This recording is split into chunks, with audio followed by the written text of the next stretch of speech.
नमस्कार सर। नमस्कार सर। क्या नाम है सर आपका? सर मेरा नाम अनूप दास है। सर कहाँ के रहने वाले हैं आप? सर मैं बस्ती शेख, ज़िला जलंधर, पंजाब का रहने वाला हूँ। सर आपने संत रामपाल जी महाराज से नाम दीक्षा कब ली? सर बंदी छोड़ सतगुरु रामपाल जी की कृपा से मैंने 14 अप्रैल 2017 को नाम दीक्षा लिया मैंने। सर संत रामपाल जी महाराज से नाम दीक्षा लेने से पहले आप कौन कौन सी साधनाएं करते थे?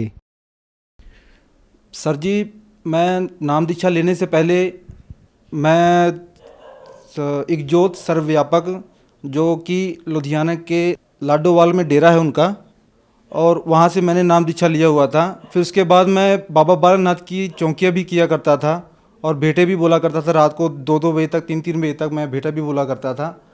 और फिर उसके बाद जैसे कि शिवरात्रि पे शिवलिंग के ऊपर जल चढ़ाना, फिर उसके बाद मंदिर में जाना, और भी देवी, जो हिंदू धर्म की जो देवी देवताओं की पूजा होती है, वो सब भी करता था मैं। सर आप इतनी सारी साधनाएं करते थे, उन सब से आपको क्या क्या लाभ मिले? सर लाभ की बात तो छोड़िए, लाभ तो आया ही नहीं मुझे कभी भी। मैं लाभ के बारे में सोचता था कि मेरा लाभ, मुझे लाभ कब मिलेगा, मुझे सुख कब मिलेगा, मेरे घर को सुख शांति कब मिलेगी। सिर्फ और सिर्फ बस यही सोचता था कि हाँ भगवान है कौन, असल में परमात्मा है कौन, बस यही करता रहता था। उसके बाद तो दुखों का पहाड़ ही टूट पड़ा था। हम यहाँ पर रहते थे 18 साल से, जलंधर में 18 साल से पूरा परिवार रहता था। एकाएक हमारा यूपी में घर बन गया। वहाँ पर ना लाइट थी ना कुछ थी। वैसे ही हम लोग चले गए। हम लोगों ने कहा चलो अब सही हो जाएगा, सब कुछ सही हो जाएगा।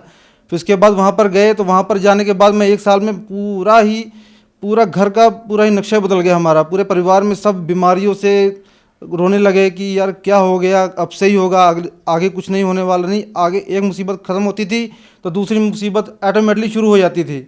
ऐसे करते करते करते हम लोगों ने कहा चलो अब सही हो जाएगा, अब सही हो जाएगा। उतने में ही मेरी बहन की शादी पड़ गई। बहन की शादी पड़ी तो उसके बाद मैंने कहा कि अब कहाँ से करें, कैसा करें, पैसा तो है नहीं हमारे पास। मेरी मम्मी ने कहा कि बेटा शादी पड़ी है तो तुम जलंधर चले जाओ। तो मैंने कहा चलिए ठीक है, जलंधर चले जाता हूँ। फिर उसके बाद एकाएक मेरे घर में परेशानियाँ बढ़ती गई कि पहले मेरे भैया के जो पैर पे ऐसे भरा हुआ सिलेंडर गिर गया, तो 6 महीने तो भोगते रहे, तो हमारा कोई काम कुम हुआ नहीं, कोई काम नहीं हुआ, कोई पैसा नहीं हुआ। जो भी जेब में 1-2 रुपये था, रात को एक निवाला भी खाते थे। सोचा पैसा है नहीं, कहाँ से शादी करेंगे, ये टेंशन में मम्मी मेरी रोती थी। घर पे एकाएक एक एक मेंबर को स्किन की प्रॉब्लम होनी शुरू हो गई। एकाएक पहले मेरी माताजी को हुआ, फिर उसके बाद मेरे भैया को हुआ, फिर मेरी बहन को हुआ, फिर उसके बाद मुझे भी वो धीरे धीरे रोग ने घेरना शुरू कर दिया। तो मैंने कहा कि हे परमात्मा, अगर कहीं है, हमने इतनी भक्ति की, रात रात को चौकियाँ भी की, सब कुछ किया, और मुझे अभी भी नहीं पता लग रहा कि ये सब हमारे साथ हो क्यों रहा है। जैसा कि आपने बताया कि आपके पूरे परिवार पर दुखों का पहाड़ टूट गया था, तो सर आप संत रामपाल जी महाराज की शरण में कैसे आए? सर जब मम्मी ने मुझे कहा कि आप जलंधर चले जाइए, वहाँ से काम कीजिए वहाँ पर जाके, तो मैं तो जब ट्रेन में बैठा तो रोने लगा। मैंने कहा अब ना घर जाऊँगा ना कहीं जाऊँगा। मालिक थे, एक तो मैं अपने मालिक का मैं कर्जा हो गया था, 40-45 हज़ार रुपये कर्जा हो गया था। उन्होंने भी एक जोत सर्वव्यापक से नाम दीक्षा पहले लिया हुआ था। तो जब मैंने वहाँ से, यहाँ से रोते रोते मैंने कहा अगर रखेंगे ठीक है, काम देंगे ठीक है, नहीं तो मैं घर नहीं जाऊँगा, अपनी शक्ल नहीं दिखाऊँगा, कि भाई शक्ल जाऊँगा अभी तो क्या दिखाऊँगा मैं शक्ल। तो मैं जब वहाँ पर पहुँचा तो पहले तो मैंने उनको फ़ोन किया। मैंने कहा अपने सर जी आप कहाँ पर हैं? वो कहते हैं कि मैं सत्संग हाल में हूँ। तो मैंने कहा कि अच्छा सत्संग हाल में है, मैं भी वहाँ पर ही हूँ। तो वहाँ पर जब पहुँचा तो वहाँ के जो डेरा और समर्थक थे ना, वो बोलने लगे मुझे, कहते तुम्हारा मालिक, वो तुम्हारा जो मालिक है वो ऐसे ऐसे हो गया, उसने नाम दीक्षा किसी और गुरु से नाम दीक्षा ले लिया। मैंने कहा देखिए मेरी इतनी बात है कि मैं एक बार उनसे ज़रूर मिलूँगा, मिलने के बाद तभी बताऊँगा कि क्या बात है क्या नहीं, क्योंकि मैं उनसे 15 साल से काम कर रहा, तो मैं उनको अच्छी तरह जानता हूँ। तो जब उनसे मिला रात को, शाम को 7 बजे, मैंने कहा सर जी आप कहाँ पर थे? मैं तो सत्संग हाल में ढूंढ रहा था। कहते हैं मैं इस सत्संग हाल में नहीं था, मैं सतगुरु रामपाल जी महाराज जी के सत्संग हाल में था, तो जो जलंधर में सत्संग होता है वहाँ पर था। तो फिर उसके बाद उन्होंने मुझे समझाया, कहते देख मुझे तो पता है कि तेरी हालत तो बहुत बुरी है। मैंने कहा वो तो बुरी है, मेरा तो बहुत बुरा हाल है, रखना रखिए, 40,000 रुपये 45,000 रुपये कर्जा हूँ मैं आपका, रखना रखिए, नहीं रखना है वो भी ना रखिए, मैं और कहीं चला जाऊँगा, ना किसी को शक्ल दिखाऊँ ना कुछ। वो कहते हैं एक बार बैठ, शांति से बैठ, शांति बैठ के मेरी बात सुन। मैंने कहा अच्छा बताइए। वो कहते हैं कि ऐसा कर, तू अपने, तेरे पास मोबाइल है? मैंने कहा हाँ मोबाइल है। तो कहते ये मेमोरी कार्ड ले, मेमोरी कार्ड डाल के अपने मोबाइल में, और इसको संत रामपाल जी का जो सृष्टि रचना है ना उसको सुन। मैंने कहा ठीक है, मैं कहा सुनता हूँ, सारी ज़िंदगी भक्ति की है मैंने, चौकियाँ की है, ये सब किया, तो मैंने कहा ये भी कर लेता हूँ। पर जब मैंने सृष्टि रचना सुनी तो मेरे तो होश उड़ गए कि मैंने कहा ये सब था। तो उसको मैंने एक बार एक बार सुना तो मुझे समझ में नहीं आया, 2-3 बार सब सुना ना तब उसको मुझे समझ में आया। तो मैंने अगले हफ्ते ही कह दिया, मैंने कहा भगत जी मुझे नाम दीक्षा दिला दीजिए, मुझे नाम दीक्षा दिला दीजिए। तो उसके बाद कहते हैं चलो ठीक है। अगले हफ्ते वो मुझे अमृतसर ले गए, वहाँ पर नाम दीक्षा दिलाया। जब नाम दीक्षा दिलाया, नाम दीक्षा लाने के बाद मेरा भार ऐसे ही उतर गया पूरा का पूरा। सर, संत रामपाल जी महाराज से नाम दीक्षा लेने के बाद आपको क्या क्या लाभ मिले? सर पहला लाभ तो जब मैं इधर से, जब नाम दीक्षा लेने के बाद, नाम दीक्षा लेने के बाद तो मैं अपनी बहन की शादी में जाना था। तो अपने मालिक से मैंने, जो भगत जी हमारे भारद्वाज जी, मैंने उनसे कहते, मैंने कहा भगत जी पैसा दे दो, थोड़ा चाहिए, ज़रूरत है। तो वो कहते हैं ठीक है, तेरा कितना कितना चाहिए तुझे? मैंने कहा मुझे जो निकलता है मेरा 13-13,500 रुपये वही दे दो। वो कहते हैं कि तो, मैंने कहा आगे तो बहुत कर्जा हूँ, 40-45 हज़ार, वो तो वैसे नहीं था, पर मेरे को जो काम किया वो दे दो, बहुत ज़रूरी है। कहते ठीक है जितना पैसा है ले ले। 13,500 रुपये लेकर मैं वहाँ पर गया। 3-4 हज़ार रुपये तो मेरा 3 हज़ार तो वहीं पर ख़त्म हो गए एक ही दिन में। तो मैंने मालिक के आगे अरदास की, मैंने कहा मालिक 10,000 रुपये है, शादी कहाँ से होगी? तब बता रहा हूँ, बस इतना अरदास दंडो प्रणाम किया मालिक के चरणों में।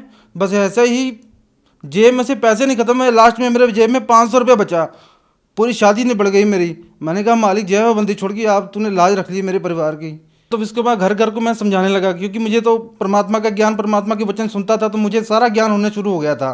तो मैंने जब अपने घर वालों को बताया ना, घर वाले कहते बात तो तेरी सही है, ये सब प्रमाण दिखाता है तो बात तो तेरी सही है, पर हम जो भक्ति करते हैं अगर उसको ना करें तो हमें हानि तो नहीं होगी। तो मैंने कहा नहीं, आप परमात्मा शरण में आ जाइए, आपको परमात्मा की दया से हानि नहीं होने वाली कुछ भी। फिर इसके बाद जब 3 लोगों के नाम चली है ना, जो वो बीमारियां थी वो धीरे धीरे, जो लाइलाज हो चुकी थी वो धीरे धीरे धीरे धीरे अपने आप ही खत्म होती चली गई, पता नहीं लगा कहाँ चली गई बीमारियां वो वाली। और हमारे घर की स्थिति इतनी खराब थी, घर में लाइट नहीं थी, हम किसी बगल वाले से भी कहते थे बगल मुझे लाइट दे दो, लाइट दे दो, तो वो कहता थे चलो भागो, तुम्हें लाइट वेट नहीं देंगे, तुम लोग सही नहीं हो आदमी, ये नहीं हो वो।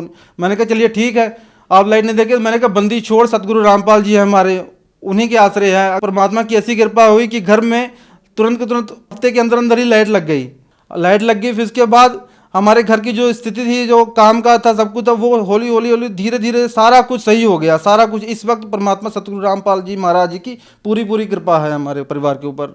एक और जो हमें बड़ा लाभ हुआ कि जो हमारे बड़े भैया हैं वो नशे के आदि बहुत थे, बहुत नशा करते थे वो।